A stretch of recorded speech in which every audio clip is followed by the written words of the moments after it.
Oi gente, tudo bom? Eu sou a Daiane aqui da Dear Aviation e hoje eu estou aqui na OAB para um bate-papo com o comandante Antônio José, que é comandante de linha aérea e também é presidente da Comissão de Direito Aeronáutico, Espacial e Aeroportuário do Conselho Federal da OAB.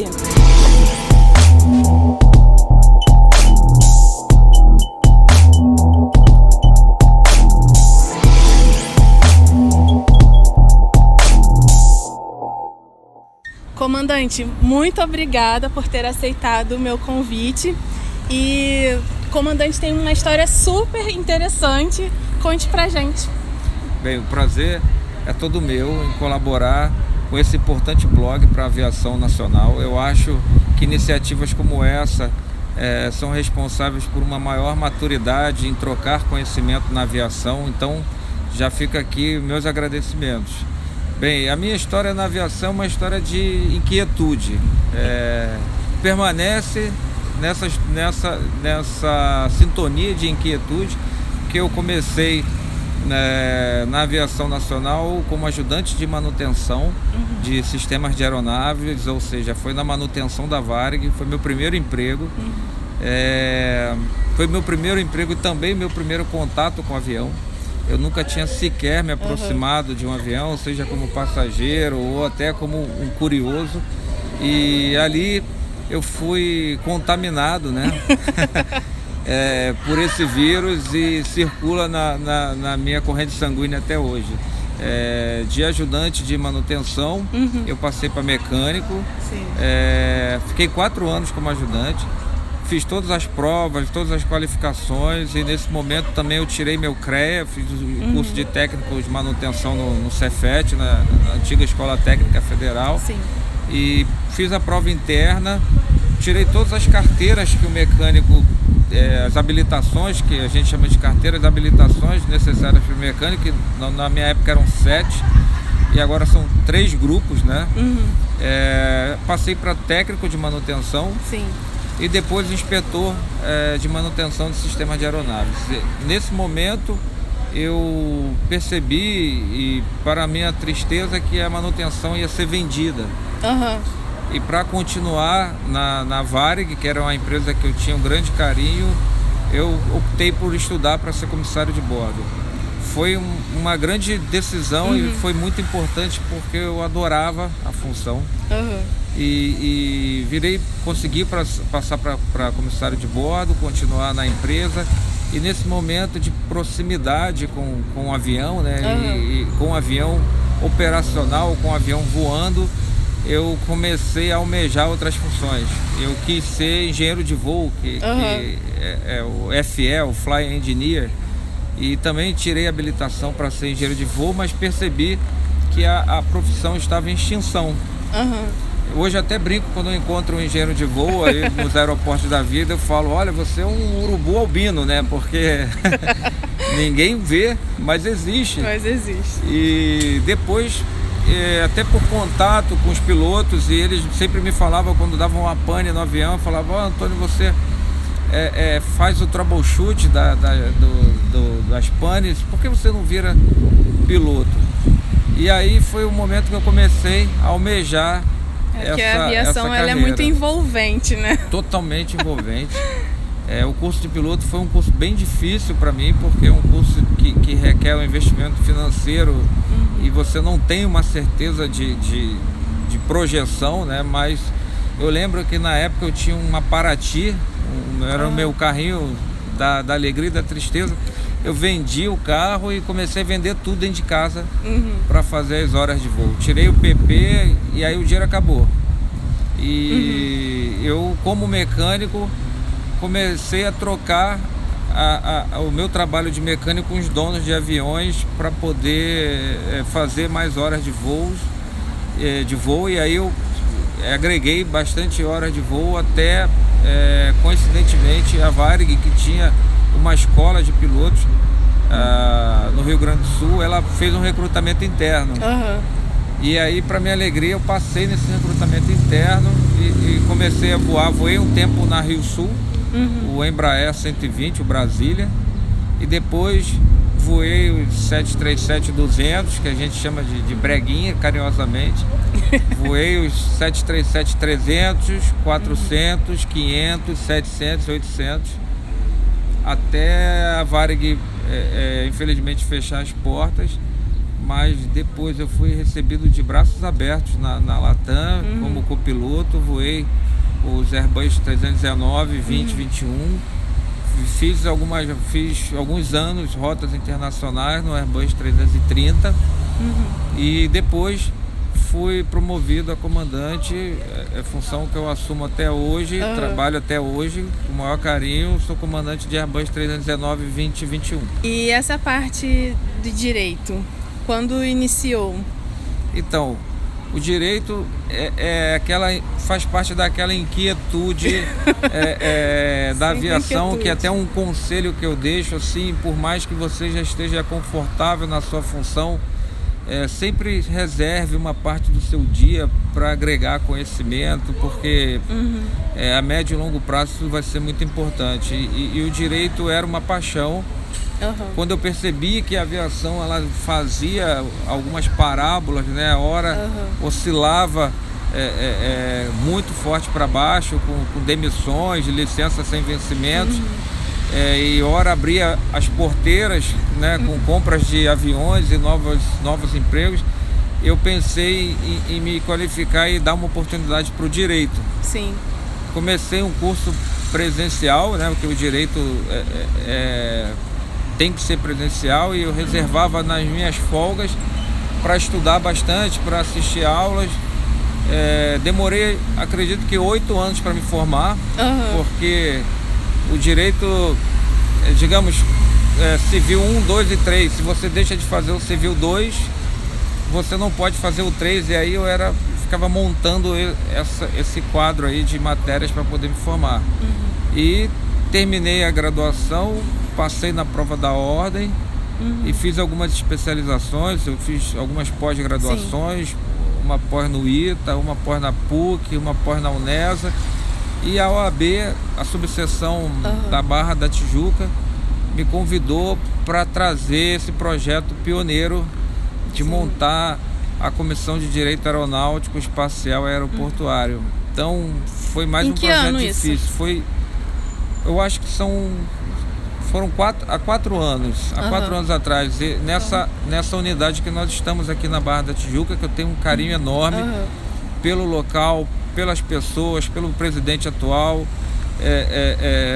Dr. Marcos Soares, e por todo o ambiente de respeito e acolhimento que a Ordem nos deu. Então, a gente montou uma comissão que respeitou muito a aviação, respeita muito hoje o modelo de troca de conhecimento da aviação, e essa comissão foi catapultada para seccional Rio de Janeiro.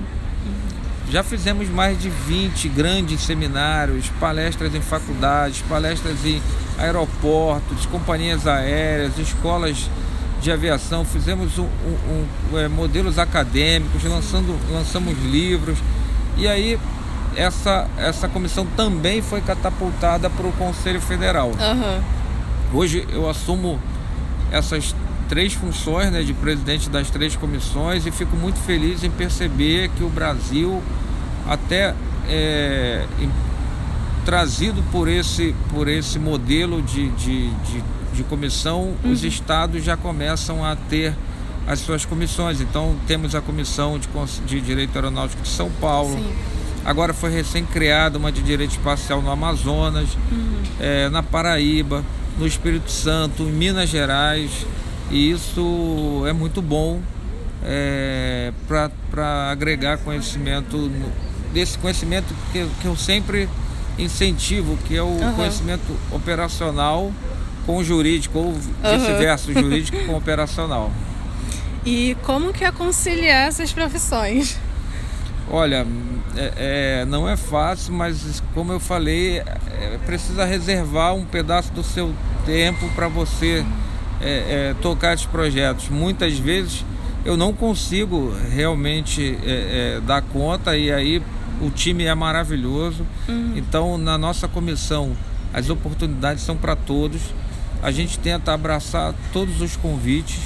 Quando os convites e projetos, hoje essa comissão tem um marco histórico, é o primeiro grupo de advogados que consegue uma cadeira no Comitê de Prevenção de Acidentes Aeronáuticos, o CNPA no CENIPA.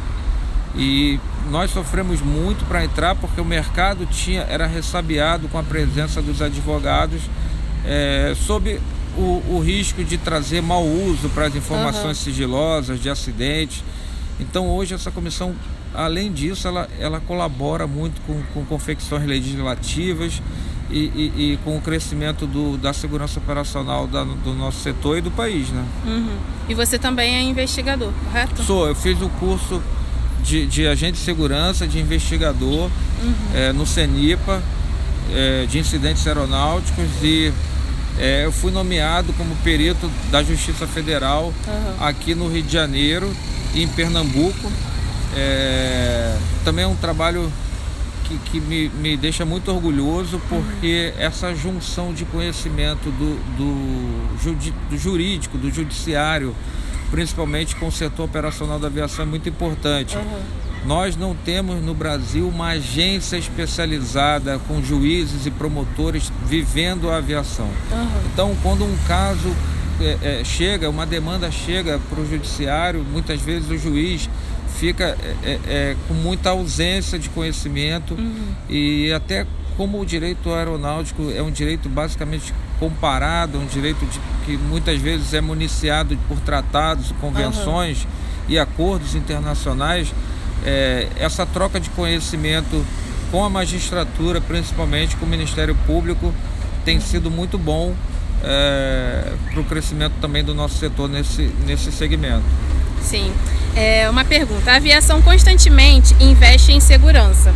Porém, é uma pesquisa que diz que os acidentes aeronáuticos, na sua maioria, têm a ver mais com a falha humana do que com a falha de máquinas. Pegando esse gancho da frase safety first, qual conselho você daria para um piloto que está iniciando e um conselho para um piloto veterano? Olha, eu acho que o conselho vai tanto para os colegas que estão iniciando, pilotos ou veteranos, mas também é extensivo a quem opera na aviação em si. Despachantes, mecânicos, controladores de tráfego aéreo, comissários de bordo. É ter uma grande noção do alcance dos seus atos. Sim. É importante lembrar que a aviação, por ser um segmento bem específico e bem especializado, cada ato tem um reflexo muito grande, seja nas esferas administrativas, civis e criminais. Então, muitas vezes, levar esse conhecimento e ter algumas noções básicas dessas responsabilidades, isso pode prevenir um incidente ou um acidente aéreo. Isso também, por incrível que pareça, foi uma grande surpresa para a nossa comissão, quando nós percebemos que o direito aeronáutico tinha se tornado essa ferramenta, uma ferramenta contemporânea de segurança. E essa revelação é um grande motivo de orgulho também para o nosso grupo. Tá, vamos lá. Bom, eu descobri que existem pessoas que têm medo de voar não por causa de altura, mas sim por medo de um ataque terrorista. No Brasil, até onde eu sei, não tem casos de terrorismo, mas por uma possível ameaça, a aviação está preparada para lidar com isso? Pergunta interessante, porque a aviação civil no Brasil tem algumas particularidades, né? Ela é diferente de alguns modelos internacionais. Nós temos ainda a presença, ainda não significa que não deveria ter. Nós temos a presença dos militares na aviação civil, no DECEA e no CENIPA. São instituições de excelência, mas eu estou mencionando essas instituições porque mostra que a interlocução ela é muito importante. O Brasil hoje tem uma grande interlocução na agência, na autarquia, que é a ANAC, no DECEA, no CENIPA, na Polícia Federal. E isso faz com que nós estejamos bem preparados e bem e numa grande sintonia para qualquer ato de interferência ilícita, Sim. qualquer ato terrorista. O 11 de setembro foi um grande divisor de águas. Sim. Nesse sentido. A partir dali, as atenções redobraram, triplicaram, sejam atenções de medidas aeroportuárias, de medidas inclusive sanitárias, que tem um reflexo muito grande nessa prevenção dos atos terroristas. Eu acho que se esse for o motivo de medo, pode voar bem tranquilo, porque eu acho que inclusive vou mais longe, a aviação não é um meio de transporte que seja motivador de medo, né? Porque é um meio de transporte extremamente seguro, de pessoas bem maduras, qualificadas, impulsionadas em sempre pensar de forma preventiva. Então, eu desconheço um meio de transporte que as pessoas pensem de uma forma tão preventiva e se debrucem tanto sobre as questões de segurança como a aviação. Como eu venho da área de security, né, sou iniciante, então sempre nós temos que estar nos atualizando no momento de 2 em 2 anos. Então, quando alguém vem também me questionar, né, sobre essa questão de mas eu tenho medo, um ataque terrorista, eu falo assim, a aviação é super segura. Porque sempre, isso que me encanta na aviação, porque sempre está sendo investido na segurança. E eu já ouvi dizer que até outras profissões, até médicos se inspiram na aviação em questão de segurança. Eu já ouvi uma pessoa dizer que, por exemplo, num centro cirúrgico, né? A pessoa sempre, ela, não sei atualmente, mas que eu ouvi dizer que ela sempre trabalha com a mesma equipe. Então, esse médico, ele viu que, tipo assim, na aviação, por exemplo, você que é comandante, você sempre está pilotando com o mesmo copiloto? Não, as tripulações mudam, mas os métodos e os procedimentos permanecem. O que nós emprestamos hoje para outros segmentos profissionais é a padronização e os esforços para a segurança. Eu tenho muito contato com os médicos aqui na própria ordem. Sim. Nós temos uma comissão de direito médico, o presidente conversa sempre com a gente, e essa experiência de trazer a preocupação de segurança para a medicina foi muito validada. Sim. Principalmente com checklists.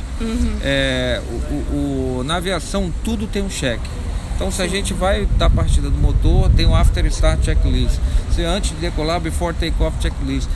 É step by step, tudo verificado e tudo conversado, sempre pensando num possível problema. Para quando esse problema acontecer, não tem que ter discussão e perguntas. Cada um já sabe o que fazer. Então, emprestar esse modelo para a medicina, principalmente nos meios cirúrgicos, as informações que eu tenho que tem sido muito importante para evitar qualquer intercorrência. A gente já ouviu na medicina, inclusive, que deixavam instrumentos dentro do paciente, né? No checklist, isso é evitado, porque todos podem errar. Sim. O ser humano, principalmente o setor humano da aviação, ele é muito cuidado, a comunicação as atenções são muito voltadas. A gente tem ferramentas como o CRM, Sim. que são ferramentas importantíssimas para a gente manter a consciência situacional, o canal de comunicação aberto, trocar conhecimento, absorver observações de outro tripulante, para todo mundo estar no mesmo nível de comunicação. Apesar das hierarquias Sim. de funções diferenciadas, todos têm o mesmo nível de comunicação e a mesma importância.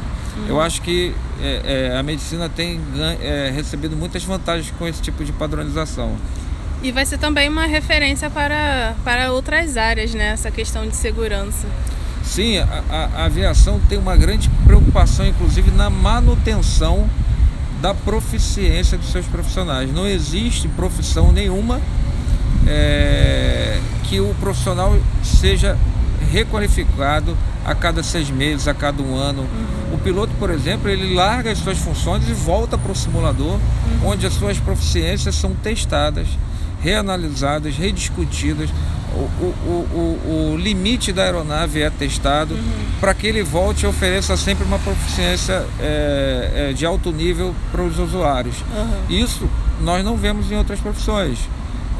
uma vez graduado ou aprovado no conselho de classe, aquele profissional vai se perpetuar agindo naquela profissão, e a gente não sabe se ele vai ser responsável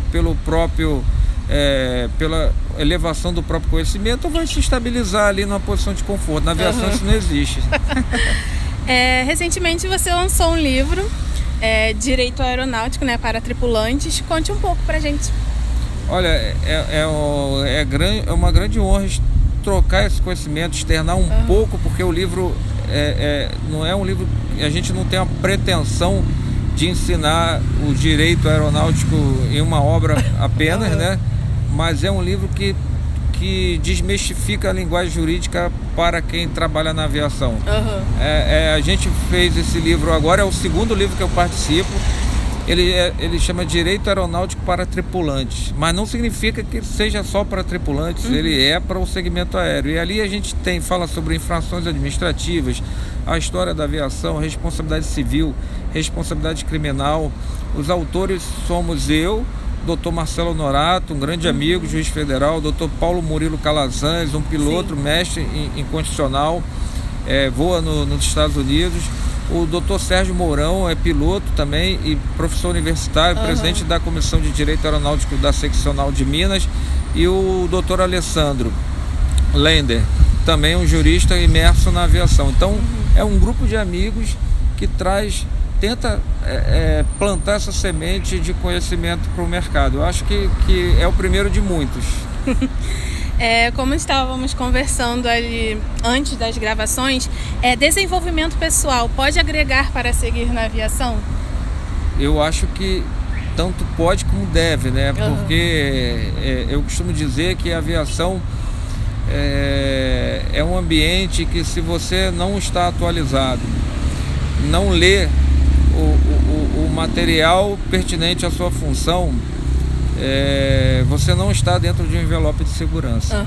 Então, material hoje, graças a Deus, com o evento da internet, dos cursos online, o material é muito disponível.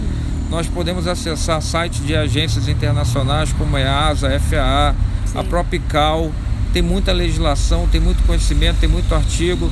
Então, desenvolvimento profissional, sim, é importante, mesmo que ele, a princípio, possa não ser inerente à sua função. Então, digamos, um comissário de bordo quer ler sobre